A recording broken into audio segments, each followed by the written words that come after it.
Hey, this is Drei, and welcome to the Coffee Breakers Club podcast. This is episode 28 of this podcast, and thank you for joining me. Alright, today let's talk about dreams. So, together with dreams or panaginip, itatakal na rin natin yung bangungot or yung nightmares, sleep paralysis, at saka yung lucid dreaming. So all of this is as per my own reading way back, and I think I got this from Wikipedia dati. A very reliable source, diba? So yeah, take this with a grain of salt. So this is just from memory, and it's coming from a online source, kumbaga. So yun. So, una natin pag-usapan yung dreams or yung panaginip. So, I don't think I need to discuss what our dreams are since everyone has them or experienced them.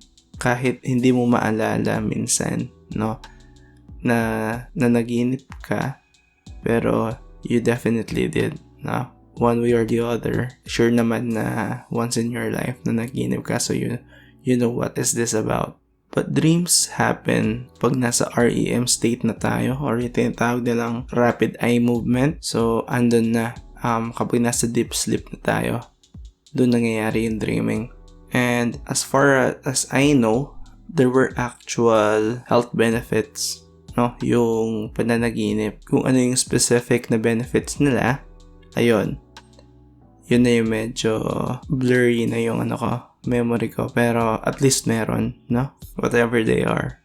So the interesting thing for me regarding dreams is yung fact na they only last a few moments sa memory natin, and it is inevitable na eventually malilimutan natin sila, and this is because they are some sort of a false memory, diba? So kapag nananaginip tayo, it feels like it's actually happening, or pakiramdam natin na they are really happening, that we are really experiencing them, right?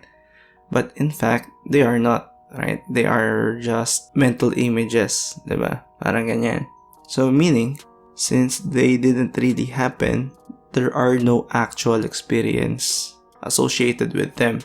So the brain doesn't have that information to properly store them. Alright? Kasi nga, hindi naman talaga sila nangyari. So with that, it just takes a few minutes or a few hours for us to forget about them. Some last longer, Some last, say, a couple of days, ganyan. But for sure, eventually, malilimutan natin sila. So, dati, binalak kong isulat yung mga panaginip ko. Ganun. Para lang meron akong journal, kumbaga, ng mga panaginip ko. But that didn't happen because me, boy tamad, hindi ko rin nagawa. Parang it's just a good idea, but I wasn't able to put them into action, kumbaga. And yung iba pang interesting things about dreams is the way we interpret them, right? Lalo na sa mga matatanda, they have a lot of interpretation, specific interpretation sa mga panaginip. Like, example, pag nanaginip ka daw na natatanggal yung mga ngipin mo for some reason, sabi nila yung interpretation nito is someone close to you or will die. Something na ganon, diba? Napaka-morbid. Pero, yeah, may mga ganon. And then, sa probinsya namin, yung mga panaginip ng mga bata, kapag kinuwento mo sa mga matatanda, ganyan, meron silang interpretation nga, tapos yun yung from that interpretation, meron mga kaakibat na numbers, tapos yun yung itataya nila sa wedding. Unfortunately, I didn't able to learn this skill on how to interpret dreams, and then i-convert ko sila into numbers para itaya sa either wedding or lotto, So I don't have that list, pero they do exist. And then meron pa sila sinasabi na yung mga panaginip daw natin, yun yung kabaliktaran ng tunay na mangyayari sa tunay na buhay, mga ganyan. And this is very convenient, no? So, halimbawa na naginip yung girlfriend mo na nang babae ka or something na gano'n, tapos sasabihin mo sa kanya, hindi, yun yung kabaliktaran niya na tunay na mangyayari. Yung mga banat mo na gano'n, no? Luma na yan. Tigilan mo na yan. And for nightmares, no, yung bangungot. Super bad trip mabangungot, diba? And then there's a lot of stories or mga, ba tawag doon? Mga alamat. O basta yung mga folklore. Yan. Folklore nga yata yung tawag. Yung sabi nila na yung bangungot daw is an entity, no, na umuupo sa dibdib mo para hindi ka makahinga until you're dead. And it causes you to experience bad dreams, ganyan. And yung depiction nito sa mga pelikula, ganyan, or sa mga telenovela, diba? Kapag yung bida binabangungot, yung parang siya, yung parang habang nakapikit, umiiling-iling siya, ganun, tapos grunting and everything. And then bigla silang babangon na may kasabay pang paghiyaw, no? So ganun nila inaano yung bangungot. Pero in real life parang hindi naman nangyayari yun. It's very subtle, right? Medyo OA sa mga pelikula, pero I guess yun yung visual cue, no?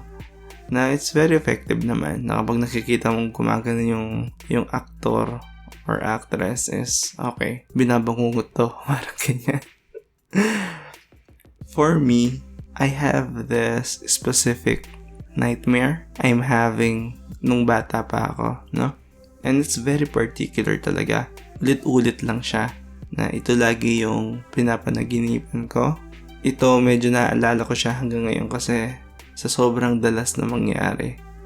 Parang tumatak na siya sa akin, pero the details pa rin is hindi ko sigurado, pero it's something to do with my arms being stretched, parang ganon. And then something about sa mga kutsara, parang ganon. Basta meron ako naaalala na merong mga kutsara doon or something. So I don't know what is actually happening, but yeah, that's my nightmare. Parang my arms being stretched, and then something about sa mga kutsara or spoons. So, ayun. Merong one time na sobrang epic, no? Nung bangungot na to, and talagang pinaiyak niya ako. Yeah. Fortunately, nangyayari lang tong nightmare na to nung bata pa ako, and now, hindi na sila nangyayari. And I don't have nightmares anymore, which is a good one, right? Pero ito, yung sleep paralysis na tinatawag nila, ito yung 100 times na bad trip kung ikukumpara sa bangungot, diba? Sleep paralysis, sa mga hindi pa naka-experience na ito yung natutulog ka, diba? And then nananaginip ka, and all of a sudden magiging conscious ka, no? Na nananaginip ka or na natutulog ka.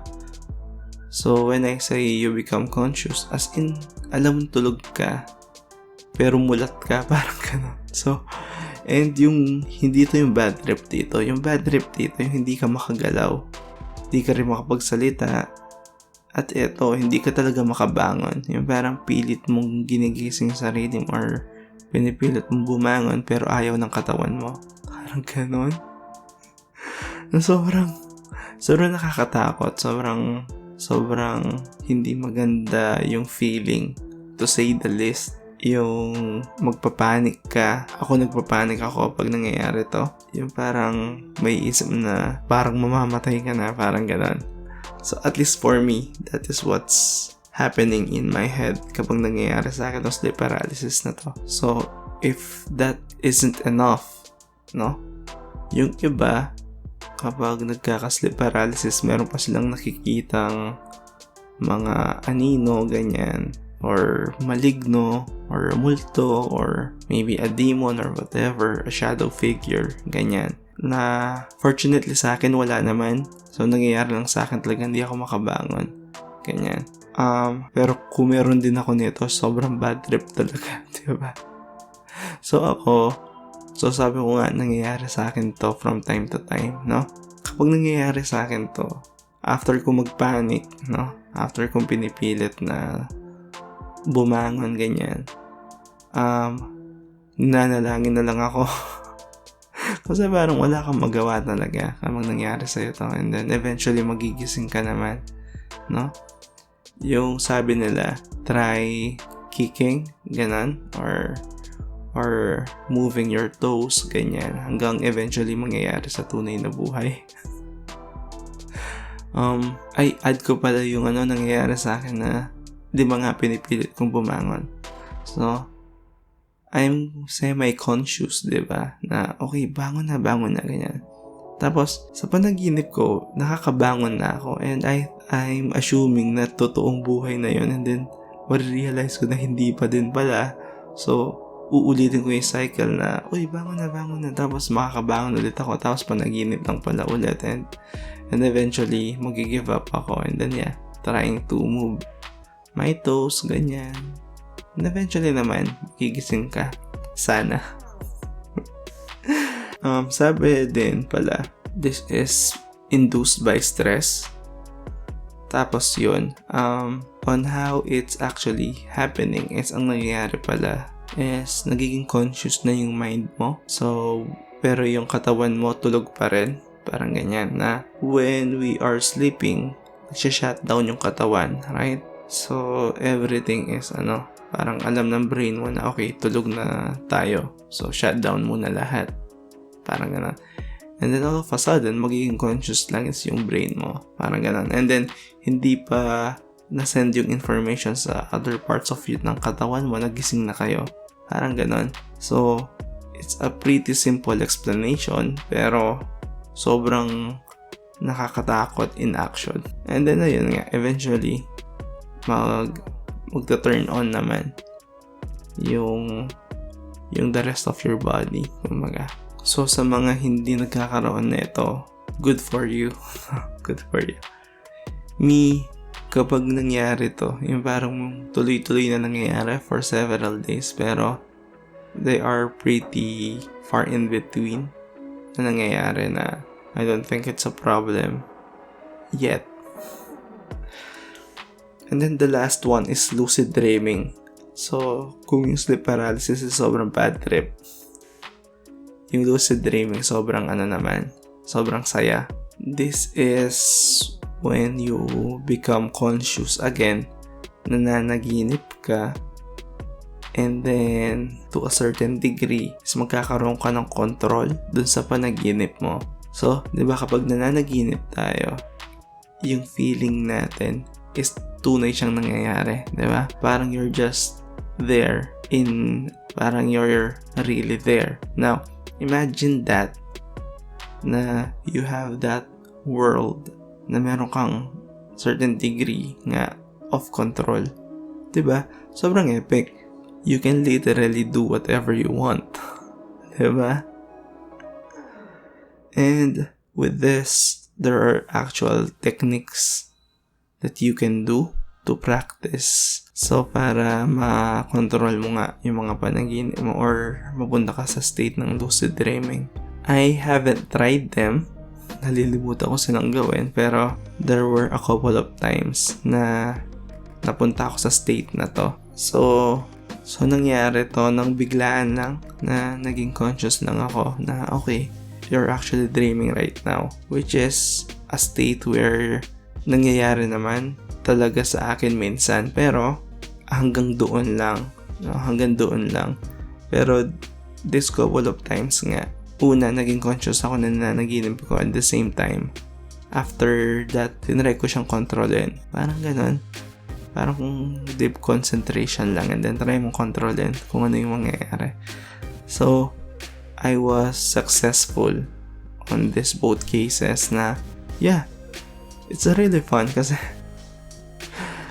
I remember na nung unang nangyari to, Yung parang nagpapanik pa ako or na-overwhelm ako dun sa anong pwede kong gawin. Parang ganyan. And then, what I tried is flying. No? Flying. So, try ko lang lumipad. Then it happened. No? So, sobrang liberating and sobrang you'll feel very powerful in a way na okay, you are controlling your own world. Parang ganon. And yeah, so yun, ginagawa ko, lumilipad ako and whatnot. Tapos kasama ko si Angel Locsin on the side. Diba? Heaven. Literally. Figuratively pala. So ayun, there's a lot of stuff nga, no, happening inside our brains na up until now, we can't truly explain or comprehend, but it's a good thing, no? Na even sleeping, meron pa rin mga bagay na pwede mo ma-experience, which is kinda nice. Huwag ka lang mabangungot or mag-sleep paralysis, no? So ayun, for our 3-in-1 questions, first one, have you tried lucid dreaming yet? Second one, have you experienced sleep paralysis naman? Third one, meron ka bang specific or recurring a nightmare or bangungot? Yan siya nawa. The coffee break is over. Catch you in the next one. Cheers.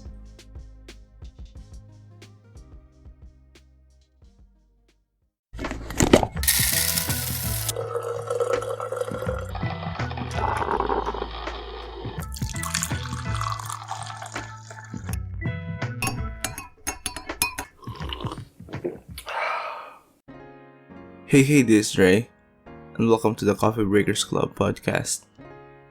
This is episode 29 of this podcast, and thank you for joining me. Today, let's talk about career choices. And in particular, my career choices of me growing up. So I won't be diving in sa actual work ko currently, or kung ano yung ginagawa ko. But it's more on the journey, I suppose, leading up to my current job. Parang ganyan. So, ito yung classic na tinatanong nila nung bata tayo na ano pangarap mo sa buhay? Anong gusto mong maging? Parang ganon, diba? So, I guess I'll be starting when it all began. Nung daycare ako, diba? Kasi, so, kapag gumraduate ka ng daycare, kapag graduation proper na, after mong kunin yung diploma mo. Diploma ang tawag doon, di ba? Basta yung papel na nakarolyo, di ba? Tapos, sasabihin mo yung pangalan mo, and then, sasabihin mo kung ano yung gusto mong maging pagtanda mo. Like, halos lahat ng bata sasabihin gusto na maging doktor, lawyer, scientist, di ba? Yung mga jobs na very, very impressive, kumbaga. As for me, ang sinabi ko nun is I wanted to be an astronaut, diba? So, pang malakasan, diba? I think I ended up with astronaut kasi baka sinuggest or tinuro lang sa akin ng nanay ko or something like that. But definitely, being a kid, hindi mo pa masyadong kilala yung sarili mo at hindi mo pa kilala yung mundo para magkaroon ka ng pangarap talaga, 'di ba? Madalas sa hindi, susundin mo lang kung ano yung sinabi ng parents mo or gagaya ka lang sa mga kaklase mo, 'di ba? But even still, I still said astronaut and ang daming nakarinig, so kailangan ko panindigan, 'di ba? So yun. But come elementary, nung around grade 4, grade 5, dun ko na-realize na parang gusto ko maging teacher. Ganon. Siguro I got inspired by my teachers noon. So, I like the idea of me teaching as well. Parang ganon. Parang nagustuhan ko yung concept na in teaching, yung magiging product mo. Like, let's say ganito. If you were a baker, right? So, yung product mo are pastries, right? Cakes, ganyan. If you are a tailor, ang magiging end product mo are apparels or garments, something na ganun.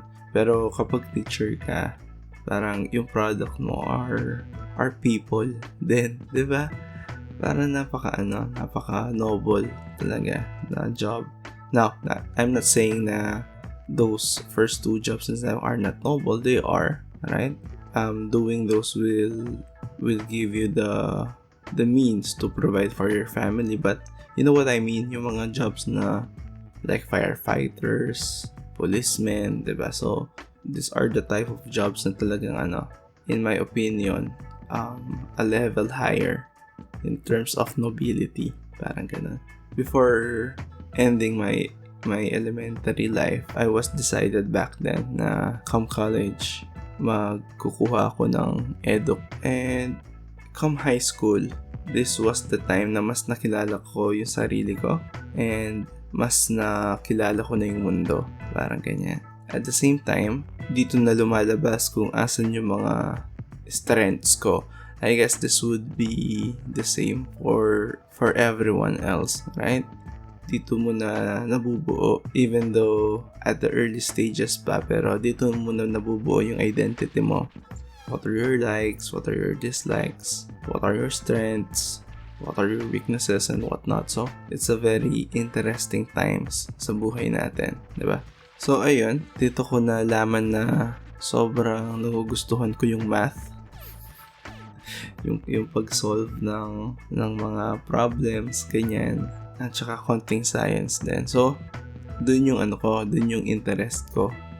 And at the same time, I'm doing well naman, relatively, on these two subjects. So, dito mo na marirealize na if this is what I'm good at and I'm actually interested on it as well. So, it might be good to find a job or a career out of this, diba? Looking back, around this time ko din na-realize na I like the idea of me having a job na related in say building things. So say I like the idea na kung may itatayo yung building, I'm one of the people that are responsible of it being built. Parang ganon. And going a step further, I like the idea na I'm the one in charge. Parang ganyan. Diba? So, I guess the only obvious option for me back then is engineering, right? So graduating high school, I know na for myself na I might be taking an engineering or an architecture course.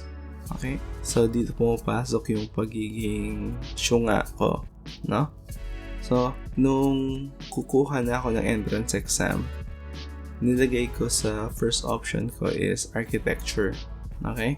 And then, I guess yung second option ko ata nilagay ko pa rin, teacher or education. Pero nung ipapasa ko na, okay, inadvisean ako ng kuya ko na this kuya will be helping with my education sa college. Bali in some parts, siya yung magpapaaral sa akin sa college in a way. And then, yung advice niya sa akin is maybe gusto kong isipin ulit yung choice ko or for my course na architecture nga back then. The reason being, architecture is a really young course sa university namin nun. So, hindi pa siya ganun ka-established, let's say. So, iniisip lang niya siguro na kung hindi pa yun masyadong established, baka subpar pa. Which is, I mean, fair naman na cautionary factor yun, diba? I mean, it made sense din naman sa akin. Okay, baka nga. And ang nangyari, I took a pamphlet or ano ba tawag ng brochure? Basta yung pamphlet ng school namin na listing all the courses, and then reading all the engineering subjects or engineering disciplines. One stood out, yung civil engineering nga. Kasi nga, I wanted to do something in relation with building things, diba? And ayun, yun yung pinaka-swak kasi it talked about something structural design, something building construction techniques, and project management daw. Diba? So, sa pool talaga. Parang ito naman talaga yung perfect na course para sa akin nun. Kasi I thought,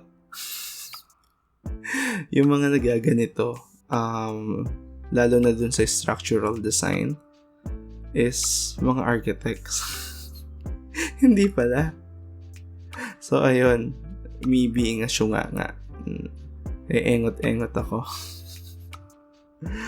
Sabi ko nga, buti pinakinggan ko yung advice ni Kuya na maybe I needed to have a second look dun sa choice ko. Kasi if not, kinuha ko na yung architecture versus civil engineering. But yeah, at the end of the day, civil engineering yung naging course ko. And yeah, after many hardships, sa mga tulong ng mga kaklase tsaka sa awa ng Diyos, pumasa naman ako sa civil engineering. And then I took the board exam and then passed that as well. So right now, I'm a registered or a licensed civil engineer. Pero yung first work ko, ito yung nakakatuwa. Yung first work ko is maging prof sa university namin. Upon claiming my license, tapos bumisita kami sa school, parang inaya ako na magturo ng mga prof ko. And then since medyo ang taas ng sahod versus dun sa entry level ng civil engineers sa construction or sa consultancy, SD hamak na mas mataas yung pagtuturo. So kinuha ko siya. And then I did that for 9 months or equivalent ito ng 1.5 sems sa school namin. Until makahanap ako ng work na tingin kong trip ko. So far, in the engineering world, I did structural designs at first. And now, I'm working as a project management professional. So, yun po yung day job ko. So, in summary, nung daycare ako, gusto kong maging astronaut. Nung elementary ako, gusto kong maging teacher. Nung high school ako, gusto kong maging engineer. Pero yung career ko so far is I worked as a teacher, though very, very short lang, but still. And then I'm working, or I have worked as an engineer as well. Though ngayon, nasa PM na ako. So, I was a teacher, I'm an engineer. So, nasa astronaut na lang yung kulang ko. So, your move. Di ba? Baka gusto nyong buuin yung 3 pangarap ko, diba? Ayun lang. So, let's go with our 3-in-1 questions. First, ano pangarap mo nung bata ka? Specifically nung daycare ka. Anong sinabi mong pangarap mo kung naalala mo pa? Pangalawa, anong current profession mo? Or ano yung pinagkakaabalahan mo currently? Third one, kung babalik ka sa college, anong course ang kukunin mo? Papalitan mo ba? Siya nawa, the coffee break is over. Catch you in the next one. Cheers.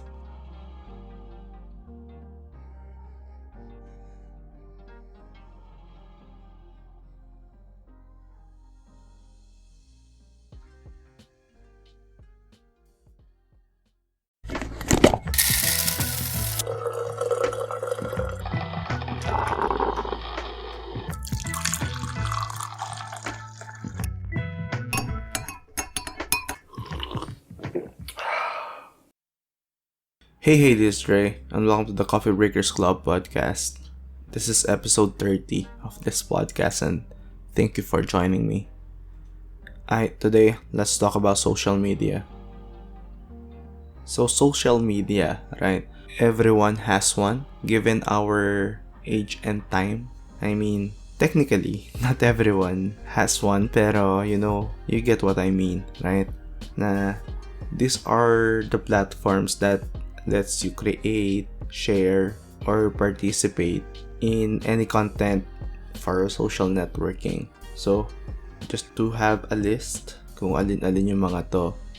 Yung mga top natin dyan, syempre, unang-una nandyan yung Facebook, YouTube, Twitter, Instagram, TikTok, Reddit, Snapchat, Viber, pati nga LinkedIn can be considered as a social networking site, Pinterest din, tsaka yung WeChat.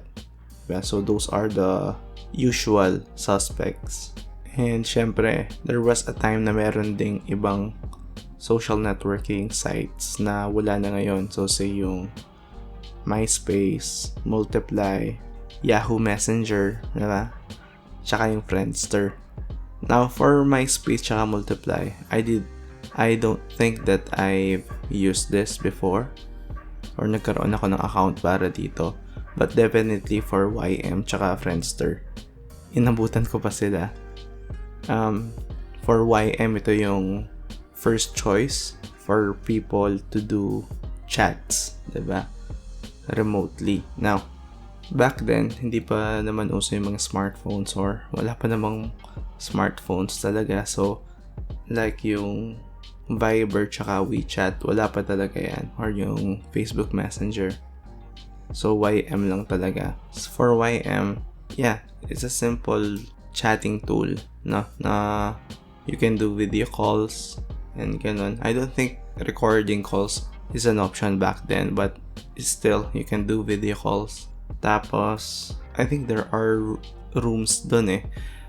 I don't exactly remember if yun yung tawag sa kanila, pero merong mga rooms na there's a lot of people there and then join ka tapos i-chat mo silang lahat, parang ganon. Parang group chat, diba? Di pa ako nakasali sa mga ganon. Most of the time, meron lang akong particular person na ka-chat doon. Pero yung super sikat or kalat na social networking site is yung Friendster nga back then. So, nauso to nung high school ako. So, high school ako nito. So, what was great about Friendster is medyo iba siya ng konti sa Facebook. Kasi, yung strengths ng Friendster is hindi mo rin naman makikita sa Facebook hanggang ngayon. Like yung testimonials, diba? Testimonials is ito yung mga yung para mag-wall post lang yung mga friends mo. Pero, ang testimonials na pinakagamit niya is giving commendation or appreciation post para dun sa friend mo. Parang ganun. Na pag nag-post ka, pwede mo palagyan ng mga graphics, ganyan, mga clip arts and whatever. So they are a bit more special than simply putting something sa walls or tagging something sa mga friends mo using Facebook. And then, isa pa nga sa mga magandang feature ng Friendster nun is yung Who Viewed Me.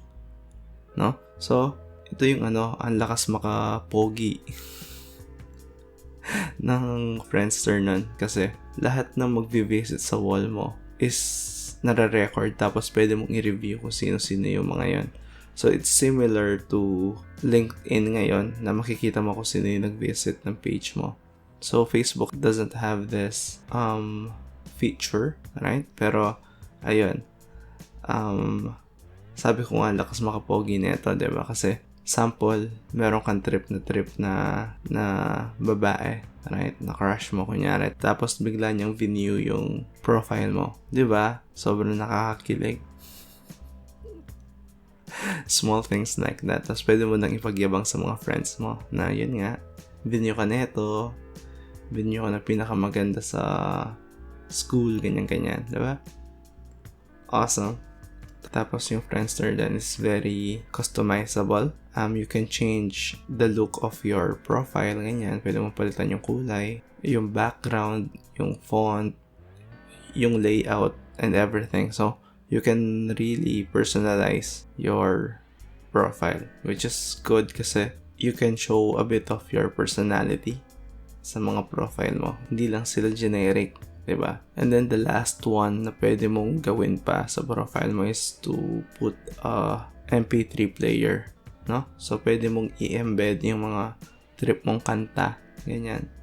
So, some of the more popular songs na laging nasa mga profile ng mga tao nun is yung kay Adam Sandler, yung Grow Old With You. So, yun, laging andun yung song na yun sa mga profile ng mga tao. Tsaka, yung Never Be Replaced by First Lady. So, sa mga medyo kaedaran ko, alam nyo yung kantang ito or at least narinig nyo na, promise. So, search nyo lang siguro I won't be singing it. So, try nyo na lang search. So, never be replaced by First Lady. Pero, ayun nga, na-dissolve yung Friendster bigla. Isa ng dahilan dito yung biglang pag-arangkada ng Facebook. Tapos, unti-unting lumipat yung mga tao from Friendster to Facebook until, ayun, wala na gumagamit ng Friendster. Parang, Facebook was the new kid in the block na everyone loves. Parang na ayun, slowly but surely, nawala yung Friendster. So, this was around 2008, I believe, nung unang sumikat yung Facebook sa Pilipinas, or at least sa probinsya namin. But I think gumawa lang ako ng profile around 2009 na, kasi I was one of the few remaining people na nasa Friendster nun. So around this time, Facebook is a bit different from how it is now. Most of the time nun, yung pinaka-use mo ng Facebook is yung games niya actually. So, yung mga games na meron yung Facebook ngayon is pale in comparison to sa mga games dati. So, games like Farmville, Mafia Wars, diba? Yung Pet Society. Tapos, meron din silang built-in na poker doon. So, ito yung pinaka-main na kinaadikan ng mga tao sa Facebook nun. Tapos, meron din yung mga quizzes. I don't think yung mga quizzes is nag-exist pa rin ngayon. Pero essentially, i-click mo yung link, tapos sagutan mo yung mga tanong, and then at the end merong conclusion kung anong klaseng tao ka, ganyan. So sample, sinong character ka sa Harry Potter, yung mga ganun ba. And this early, meron na rin mga Facebook pages nun, pero they are more geared towards satire or funny pages, no? For comedic, chuchu lang. So, unlike ngayon na ang naka-Facebook pages yung mga businesses, diba? Either small or big businesses, mga ganyan. Pero yun, dati puro mga satire pages lang. So, some of the pages that I like back then is yung tunay na matalino, di nagre-review, stock knowledge lang page. So, mga ganon. Tsaka meron din sumikat nun yung itanong mo sa hotdog ni Alger, parang ganon. O kaya itanong mo sa abs ni ganyan-ganyan, parang ganon. And then sobrang kalat din ng mga memes dati dito sa Facebook. Hanggang ngayon naman, pero yung mga memes na tinutukoy ko, yung mga old school na Rage Comics, ganyan, yung mga Advice Animals, yun yung mga yon. So later on, ginamit ko yung Facebook as an aid para i-share yung mga materials ko nung nagtuturo pa ako. So that was my first job. Now, whatever the social media platform that you have, no? So there are good things and bad things na pwede mong makuha out of the social media platforms nga. So they are good for, say, online businesses, diba? Or yung mga side hustles mo, diba? So, say you are selling a product or a service, this is a great way to reach out the people, no, that might be interested with your product or service nga. They are also great for sharing your passion projects, no? So, if you have something you want to share to the world, ito yung pinaka unang avenue mo to do that. Say, if you want to share your songs, diba? Or whatever. So, there is a platform that you can use for that. And also, sharing helpful information or yung great advocacies, diba? So, using social media, mas mapapalaganap yung mga ganitong klaseng magagandang bagay, right? Pero syempre, kung merong good, meron din bad, diba? Yin-yang lang. So, if you can share helpful or informative things sa social media, syempre, it can be also used to share false information o kaya hate speeches, mga ganun. And there are also instances that social media is used for leaking sensitive or private information, diba? It also helps in spreading, so, say, unrealistic expectations in life. So, sharing yung mga bagay-bagay na meron yung ibang tao, tapos kapag nakita ng ibang tao, parang gusto ko rin yan. Parang ganon. Tsaka yung medyo ngayon, rampant is yung unhealthy reliance on public view or adoration. Diba? Yung parang there is this certain high that people get from gaining likes, diba? Shares and whatever. So, ayun. As I've said, if there are good in it, definitely meron din bad. So, ayun nga, social media is a very good and a wonderful tool, right? But this can be harmful and detrimental if used incorrectly or abused. So, let's be mindful on how we use these social media platforms. So, I'm not going to rant about its use or intended use and ganyan. Kasi I believe that diba? You don't need me para malaman kung ano talaga yung kung paano gamitin, kung anong meron ka. Pero, just be mindful, diba? At the end of the day, respect lang naman, diba? So, as long as you maintain a healthy respect to people and act and do things in line with that respect, I think you're in a good position, no? So, yun lang. Let's go to our 3-in-1 questions. So, una, naabutan mo pa rin ba yung Friendster? Pangalawa, anong year ka nagka-Facebook? And lastly, anong masasabi mo sa current climate ng social media ngayon? Is it good? Is it bad? And please share kung ano yung thoughts mo. O yun, siya nawa. The coffee break is over. Catch you in the next one. Cheers.